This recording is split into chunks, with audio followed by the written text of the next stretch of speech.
Любимая летняя резиденция последнего короля Речи Посполитой Станислава Августа Понятовского. Построенная архитектором Джузеппе де Сака в конце XVIII века в стиле итальянской виллы, сочетающие в себе китайские мотивы. Каким он был при короле, как и при ком был перестроен и что там можно посмотреть сегодня, все это и многое другое я покажу вам в своем видео.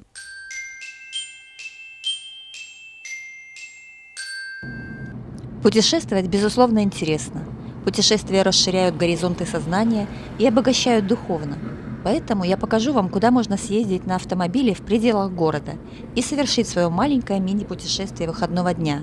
Вообще, я, наверное, открою цикл видео по путешествиям по Беларуси. Пришло время масштабироваться, так сказать, и открыть новую страницу.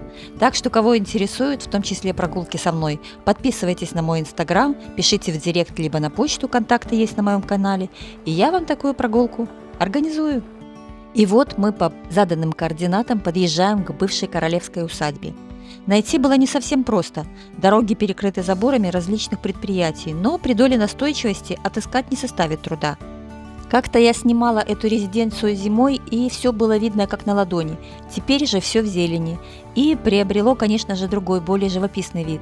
И легко можно представить, как король со свитой въезжал в резиденцию, как она была видна вдали. Красиво, правда? В то время въезд в усадьбу был отмечен капеллой, построенной в стиле неоготики, а хозяйственные и служебные постройки были вынесены за границы парадной части ансамбля и размещены с западной стороны усадебного дома в один ряд.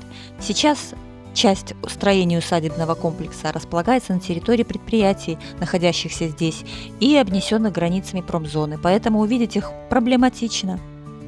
На стене висит табличка, что это памятник второй категории ценности, внесен в государственный список историко-культурной ценности. Сейчас, глядя на все это, даже трудно себе представить, что ранее усадьба имела совершенно другой вид. Построенный на высоком берегу Немана в стиле позднего барокко дворец больше напоминал итальянскую виллу. И королевский дворец в Панемуне отличался от дворцов Августова и Станиславова довольно сильно. Это была поздняя работа Джузеппе де Сака, вершина его творчества. Здесь дворец запечатлен на рисунках Наполеона Орды, еще со стеклянными террасами на склонах. Прямоугольное одноэтажное здание, построенное Сакка в XVIII веке, поднято в центре на один этаж. Оттого было видно издалека. К нему примыкал глубокий портик с тремя аркадами, своеобразно крытый въезд, и над ним размещался большой балкон с каменной балюстрадой, а главный фасад был обильно украшен разнообразной лепниной. Части ее остатков можно увидеть и сейчас на вершине колонн, но это, конечно, уже даже не напоминает былого величия. Скорее остатки роскоши. Сиял здесь и танцевальный зал, где перед королем по вечерам выступали самые прекрасные танцовщицы гродненской балетной труппы. Пол в бальном зале покрывал художественный паркет, и историки утверждают, что его уничтожили в Первую мировую войну квартировавшие там солдаты. Ансамбль ограничен с юга рекой, а с востока и севера – глубоким рвом. Усадебный дом и открытый перед ними портер, укрепленные подпорными стенами террас, расположены в глубине пейзажного парка, на крутом берегу. Сейчас, конечно, от парка мало что осталось, и зелень крон деревьев мешает рассмотреть живописные виды, которые открывались с его балконов. Но у меня в архиве сохранились кадры, видео, которые я снимала зимой, и можно посмотреть, какие виды открываются с этих высот. Виден, как на ладони, левый берег Немана и микрорайон Октябрьский на нем. Интересно как-нибудь съездить посмотреть из лесопарка Румлёва, какой вид имеет усадьба с того берега, но это скорее уже зимой или осенью, когда опавшая листва с деревьев позволит нам насладиться этим великолепным видом. Представляю, как замечательно просыпаться утром и видеть из окна реку и парк. Но вернемся к нашей истории усадьбы. В 1792-1793 годах Панемунь, как наиболее интимный загородный дворец Станислава Августа Понятовского, пришлось подарить. Король перед отречением от престола раздаривал казенную собственность, городские гербы, магдебургское право, городам и местечкам направо и налево. Он, приближенный к российской императрице Екатерине II, прекрасно представлял дальнейшую судьбу Речи Посполитой. Станислав Август отдал значительную часть своей недвижимости приближенным магнатам, в том числе и дворец в Панемуне. И в первой половине, начале второй половины XIX века Панемунь была собственностью гродненского маршалка Романа Антония Ляхницкого и в XIX веке была перестроена архитектором Олехновичем. Любопытно, что в конце XIX века владелицей бывшей королевской резиденции в Панемуне стала княгиня Едвига Друцкая-Любецкая. Корни этого известного рода связаны с судьбой еще одного имения Понятовского и Станиславова.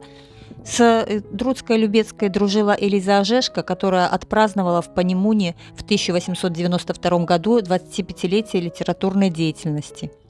В гостях здесь бывали и литератор Франтишек Богушевич, и Ефим Карский, российский филолог-славянист, чьим именем названа наша Гродненская областная библиотека.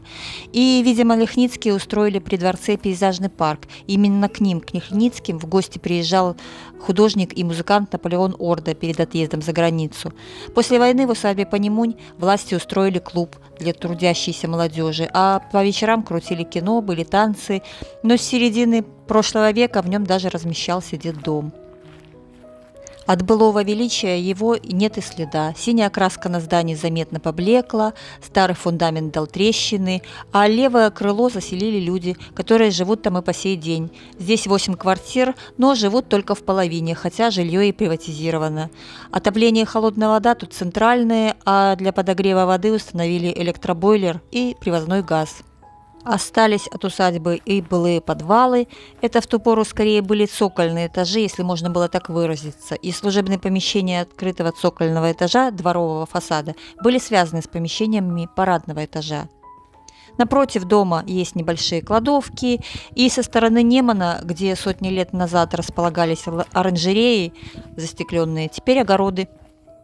Одноэтажный усадебный дом сначала был кирпичным, а после части разрушенных стен заменили деревянными. И вот в этом деревянном пристрое и живут люди. В королевской усадьбе с великолепным видом, но, увы, совсем не королевских условиях. Вместе с тем хотелось бы, чтобы Панемунь вернула себе былое аристократическое величие и масштаб. Тем более для Гродно, которое любит называть королевским городом, подобных уникальных резиденций много не бывает. Побывать здесь хоть раз, конечно же, интересно, и погулять по живописному бывшему парковому комплексу и спуститься к реке, но наблюдать разрушение былого величия, конечно, печально. И все же, гуляя здесь, легко представить, почему расположенная здесь летняя резиденция была одной из любимых. Уникальная природа и микроклимат – это, безусловно, места, заслуживающие посещения. На Яндекс.Картах данное место указано как парк культуры и отдыха Панемунь. Рядом с усадебным комплексом располагается великолепный Панемуньский овраг, одно из красивейших мест в Гродно, с тропами между высоких холмов. На склонах растут грабы, на территории бывшей усадьбы сохранились старые липы. Здесь можно даже спуститься прямо к Неману. Видите величественные какие остатки каких-то огромных пней, то есть деревьям, которые не одна сотня лет. Пейзажный парк заложили уже после смерти Понятовского. Прогулочный путь продолжался из парка через овраг с подвесным деревянным мостом по аллее в Дубраву, которая не сохранилась. Рассеченный склон террасы с плавными спусками и ярусовидными понижениями покрыт красивейшими деревьями. Сейчас планировка старого парка видна с трудом.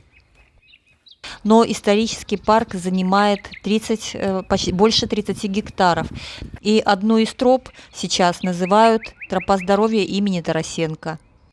И сейчас еще остатки старинного пейзажного парка, разбитого с учетом естественного рельефа принеманских оврагов, и остатки террас впечатляют. И если когда-нибудь у городских властей дойдут руки, средства и желание восстановить этот парковый комплекс, то на территории Гродно горожане и туристы получат еще один великолепный парк и достойный туристический маршрут. В общем, вывод, который я могу сделать, побывать там однозначно стоит хотя бы раз. Спуститься к Неману, прогуляться по тропе и представить, как по тропам между холмами гуляли августейшие особы. Если видео понравилось, ставьте лайк, пишите комментарий, подписывайтесь на мой канал, а я, как всегда, всех обнимаю, всем пока!